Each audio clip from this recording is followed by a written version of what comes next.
Hello, Taurus. It's oh my god. Can't see. Where's all this info? Okay, there you go. Taurus, got a lot of cards. Gonna shuffle for you. Gonna look at September. Ooh, you think? All right, and it's hard focusing on both shuffling and focusing on you. But I guess it's pretty important that you see the shuffling. So help me God, Taurus. Taurus for September. Give us the tea on Taurus for September. Dramatic for Aries. We have dramatic Aries situation, but it's under control.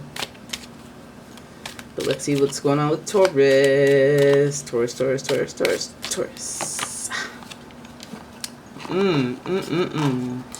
Choices. You will be forced to make some choices this month. Some confusion. Things are unclear. And you're not, it's not like choices where you're like, oh yeah, nice. I'm happy about this. You see her leaning over. You see her pondering. Tough choices. Complicated choices. Heavy-hearted choices. Finance, home, possessions. Choices about that. Then we have a false mask. That's a theme. Feeling deceived. Feeling like somebody was giving you kindness, happiness, joyful, loyal, when in reality they were posted up behind your back doing the opposite. That's the vibe. So we have 2 7s here. No coincidences. Let's see your next card. The Hanged Man. Don't like it. Because you know what? I know the Hanged Man is just a guy hanging upside down. But to the untrained eye, when you say Hanged Man, that's some kind of, hey, we all know. So, Hangman's in reverse. 7 of Swords in reverse. Yeah, with the 7 of Swords being in reverse, there's a possibility of you lying to yourself. Okay, so we're on standby for that explanation. But the Hangman does kind of speak to illusions, some delusions, having a warped sense of reality.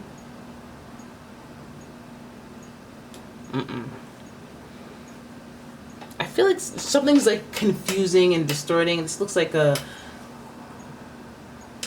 people are confusing you. Situations are confusing you. You're flustered. Flustering things. That's why maybe the decision making or the choices you have to make are weird. Because like you're like, oh, I didn't think I'd have to make this choice, or and then that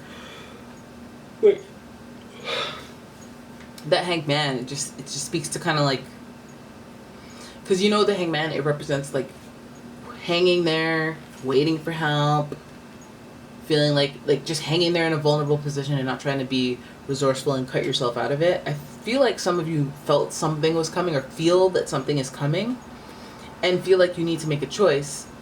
But what's being presented to you is not necessarily the most honest. And it's almost like the Hangman is like you're in limbo. You don't know what to do. You don't know if you should. And you're kind of waiting to see what happens. So, okay, some of you guys are in limbo. It's uncertain. You're a little confused. There's clouds. There's confusion. There's waiting. There's being in a situation where you have to pick yourself up. But some of you are waiting for help. Maybe that's just a reminder that you need to try to be resourceful or try to see things differently.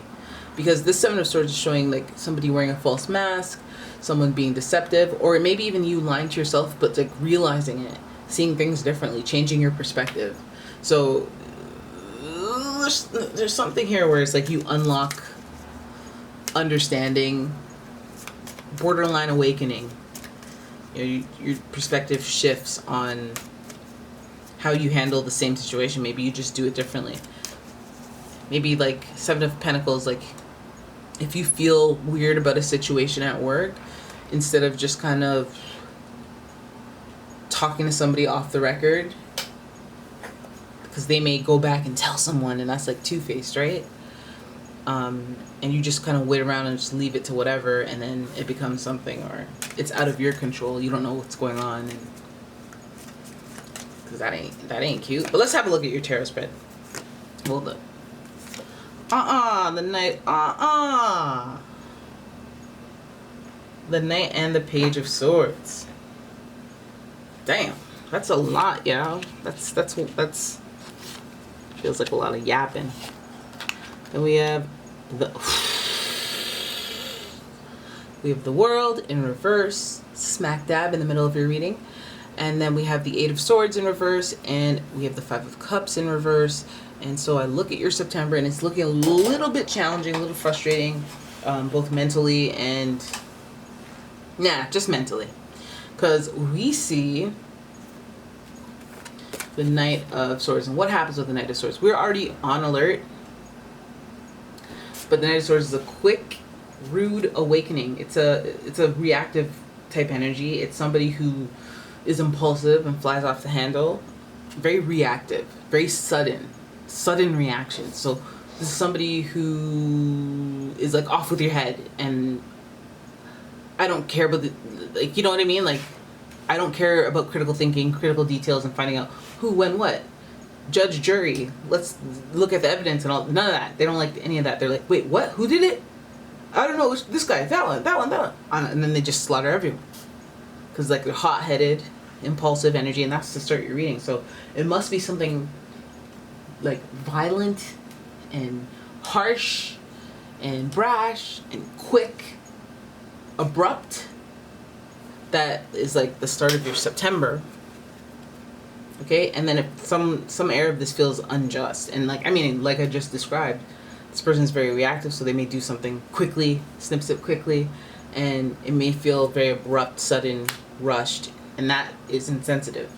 So then we have the Page of Swords. Little immaturity, little inexperience, little abrasive, but not too bad. Not like the Knight. Younger. He's like a knight in training. So it feels like this type of energy would involve like people who talk, people again who misrepresent themselves, people who are looking to gain something for themselves, or they're not like operating from your best interest. They're just being reactive, assuming things, jumping to conclusions, yapping too much, spreading your business, just almost like kind of toxic vibes, negative vibes. But I feel like that's on par with that Seven of Swords energy, because something's like just wasn't cute there. It's like, are you deceiving me or am I lying to myself? Feels like some people, mans, are lying to you.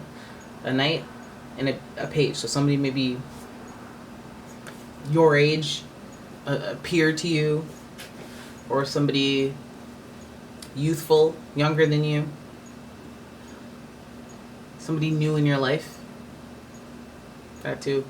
But anyways, this is like, it just breeds monumental change. This card is associated with Saturn, and Saturn rules like those like long, broad, generational lessons. So like, you know, when you're like 20, maybe 30, and you look back and you generally get the gist of it, of life. And it's not like all the make-believe stuff, or, you know, things, taxes, okay? It's taxes and insurance. And, you know, it's reality. But then the only way you can take control is having discipline, planning and executing, and that's all that Capricorn, Saturn stuff, those vibes. Like, you can't lose when you're always planning to win. Well, you can lose probably, but this card, I feel like, just because of the sudden abruptness, the reactiveness, it feels like this card is in reverse because of the all of a sudden my whole world was turned upside down. Get it? And I think that like part of you guys experiencing this is having mental blocks.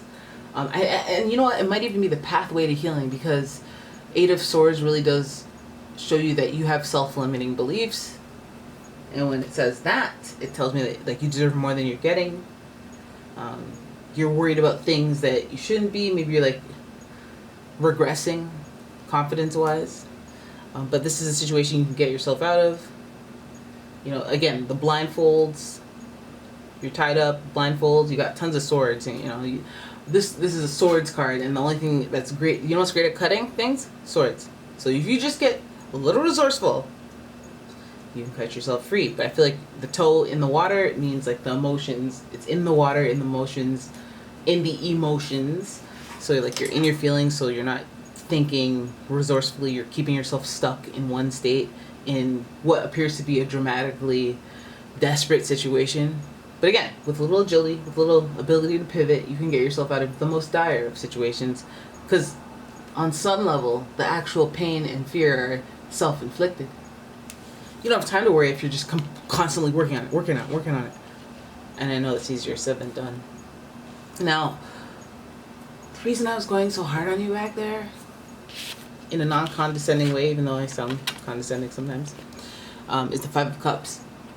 The Five of Cups represents loss and focusing on that loss. And because this card's in reverse, it's like a reminder to not do that. Like thinking about what went wrong instead of thinking about some of the things that went right, even if there are less of the things that went right. You know, it's like inviting a bunch of people to your birthday party and fixating on who didn't go. It's like, no, care about the people. Focus all that energy on the people who did come. Five of Cups in reverse. And 5 is representing change. I feel like at the end of this, it's just like drastic things were just abruptly presented to you by people. 1 or 2 people, by the way. 1 older, 1 younger. And it shifted your whole world. And I think some of it, you just have to get rid of those limiting self-beliefs. And then the rest is all action, baby.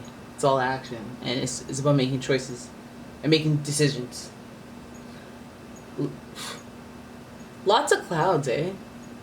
That's confusion. So I would think that Tauruses would be rattled at abrupt situations because you guys are slow and steady earth signs. But you guys always bounce back. You guys are builders. You create stuff with your hands, your bare hands, and you're earthy, so you're grounded, so you don't fly off the handle emotionally. You just have to notice yourself when you're kind of getting away from your natural grounded way. I know a lot of Tauruses are very emotional, but logic never kind of, like, it snaps you guys back to reality. And because you know so well that if I do something about this, I'll feel better. So why am I going to just sit here and be sad and not do anything about it? Like, I mean, logic is too strong. Logic is too strong on you guys. And just remember that, okay? Because this is a kind of world-shifting thing, so I think that's going to be significant to you, and it might, again, rattle you mentally, most of all. And you'll think about the things that you lost, but make sure you don't fixate on things you lost, because there are things that you've either gained or kept. So again, you lost all your friends, kept a couple good ones. Let's focus on how you value them more. Aren't you like, you guys actually are ride or die? I love you guys. Love you guys. You know, changing the way you look at things, changing your perspective is what serves you best in this situation this month. So do that, Taurus. Go onward and upward. And yeah, there it is. That's your reading. I hope you guys enjoyed it. If you did, please give the video a thumbs up and subscribe to my channel. Leave a comment, share the video. And yeah, I will see you in the next one. Bye-bye.